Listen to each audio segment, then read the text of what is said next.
Let me begin by expressing my sincere thanks to our Slovenian hosts for their generous hospitality and for once again making Bled a place where Europe gathers not only to reflect, but to think strategically, challenge assumptions and shape the future. And congratulations for this 20th anniversary. At this critical moment, as the tectonic plates of global order continue to shift, allow me to speak frankly about three things. First, the main events that shaped this summer. Second, what the European Union stands for. And third, how the European Union can become stronger and safer in today's world. In what the European Union is concerned, this summer was defined by two important developments. The European Union-United States Framework Trade Agreement and renewed diplomatic efforts surrounding the war in Ukraine. I'm aware that the frustration felt by many Europeans who perceive the Union as having been too passive in shaping these developments. Let me address this directly. We certainly do not celebrate the return of tariffs or the limitations of an unbalanced trade framework. But we must be honest about the broader picture. In today's interconnected world, trade, diplomacy and security inevitably influence each other. Trade is one dimension of our relationship with the United States. Security, especially during a war on our doorstep, is an existential concern. Escalating tensions with a key ally over tariffs while our eastern border is under threat would have been an imprudent risk. That is why, at this moment, we chose diplomacy over escalation. We gave space to dialogue, to choose restraint, because we are responsible. Stabilizing transatlantic relations and ensuring United States engagement in Ukraine's security has been a top priority. The European Union did not start a trade war, but yes, we refrain from retaliation, protect our own interest, the interest of European consumers by not taxing them with tariffs, the interest of business by providing predictability, and ensuring that our products and services are not at a disadvantage in relation to other exporters to the United States. That said, our partners, including the United States, must know that the European Union will always defend its sovereignty, its citizens, its companies, and its values. Diplomacy should never be mistaken for complacency. It is true that this moment proved once again that our powerful single market of 450 million consumers, our rules-based approach, are not sufficient. We must become more autonomous, more resilient, and more prepared to act, more sovereign. We cannot anymore rely just on our allies when facing threats. We must take greater responsibility for our own destiny. And that is why, today, I want to affirm one clear message on behalf of the European Union. We stand for a world where peace is protected, partnerships are genuine, and where the principles of the United Nations Charter are upheld not just in words, but in action. Europe does not retreat, Europe engages. First, Europe has stood firmly with Ukraine against Russia's war of aggression as the truly indispensable partner. Our support has helped Ukraine remain sovereign after more than 3 years of war. Together with our member states, the EU has mobilized over 170 billion, the largest contribution from any global donor, supporting Ukraine's defense, economy, energy grid and institutions. Our security is tied to Ukraine's resilience, but equally to the idea that power cannot trump law. We are also supporting Ukraine's reconstruction and its path to the European Union membership. This is not a political slogan. It is a strategic reality that we are shaping every day.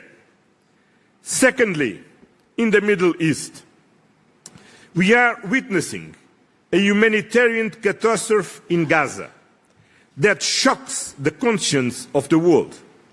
The scale of civilian suffering, especially among children, is appalling and unacceptable. As the resolution presented by Slovenia in the United Nations Security Council stated, the use of starvation as a weapon of war is prohibited under international humanitarian law.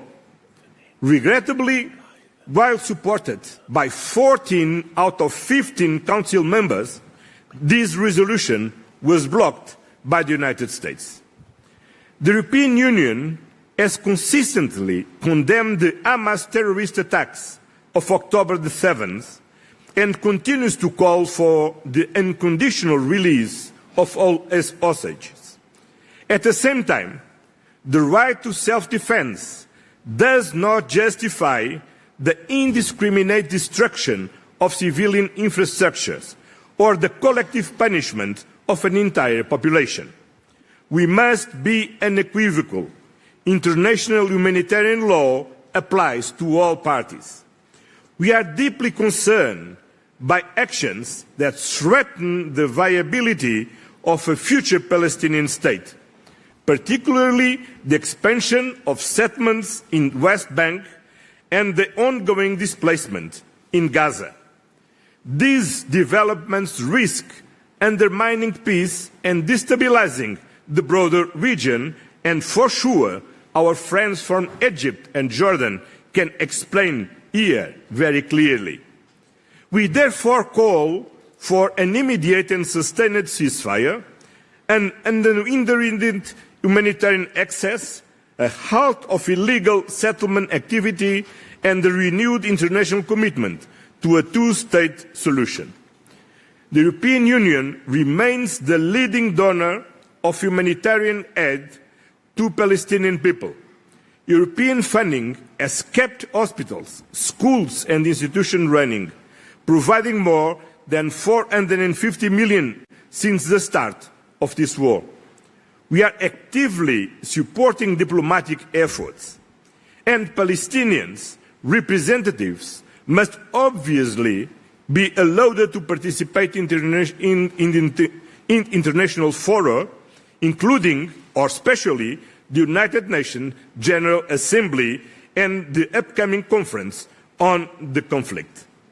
The Palestinian people deserve peace, dignity and statehood, and that this is also the most sustainable path to the security for the Israeli people. We believe both are possible, but only if we act together, engaging more actively with our partners in the region and speaking with one strong European voice. And let me be clear, unanimity in the common foreign and security policy is not a right to veto, but on the contrary, the special responsibility for each member state to build compromises in the spirit of loyal cooperation. Thirdly, geopolitical naivety is over. That is why we are massively increasing our defense investments, to reinforce our own security, strengthen our industries and create jobs across Europe. This will also enhance our credibility and influence on the global stage. Peace without defense is an illusion. Soft power alone is not enough in a world where hard power too often prevails. In the meantime, contrary to the worst predictions, we have succeeded in keeping the United States engaged in NATO and committed with Europe's eastern security. Diplomacy still works and the transatlantic bond holds. The United States accounts for 20% of our exports and 13% of our imports.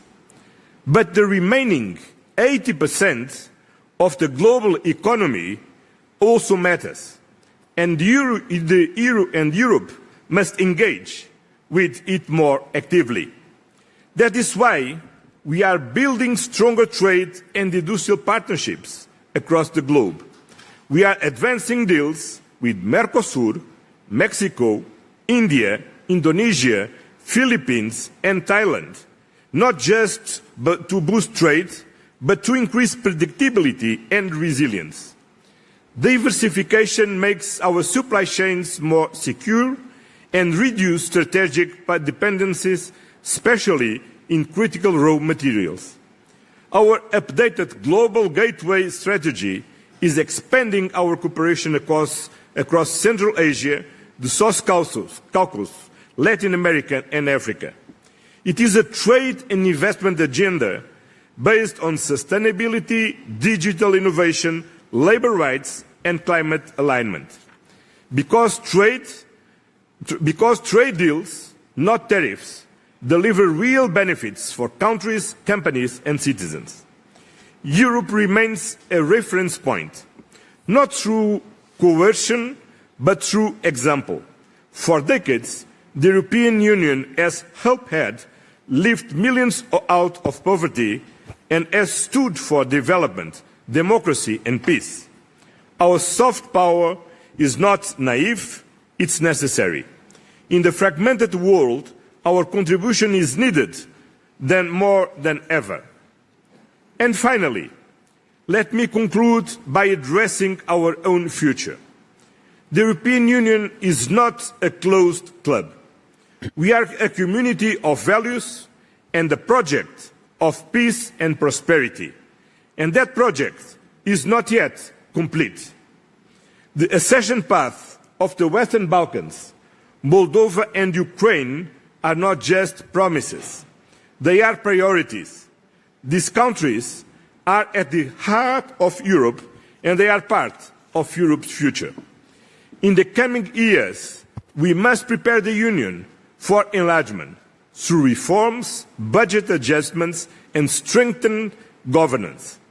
Enlargement will not be easy, but it will be worth it. It is the best investment we can make to reconcile nations and histories and to build a more united continent. We will continue to work with all accession partners and take advantage of its positive momentum on enlargement. The European Union's growth plan for the Western Balkans is a potential game changer, offering financial support and incentives for reforms, regional cooperation and economic integration. We must not lose this momentum. All leaders must do their part. All parties must take responsibility, because this is not about geography. It is about values, democracy, human rights, freedom, rule of law. This enlargement presents a significant challenge for the European Union and its member states, but is even more demanding for the Western Balkans countries. And the greatest difficulty is not the required reforms or the negotiation of various chapters and clusters.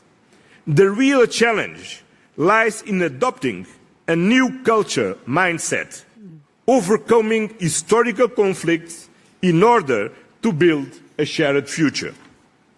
Ladies and gentlemen, in today's fragmented world, the European Union chooses to act, not through power alone, but through partnership, principle and perseverance.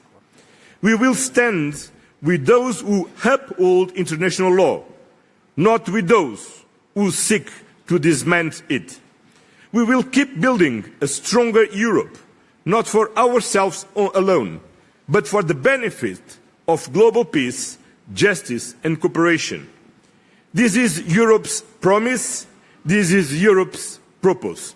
Thank you very much.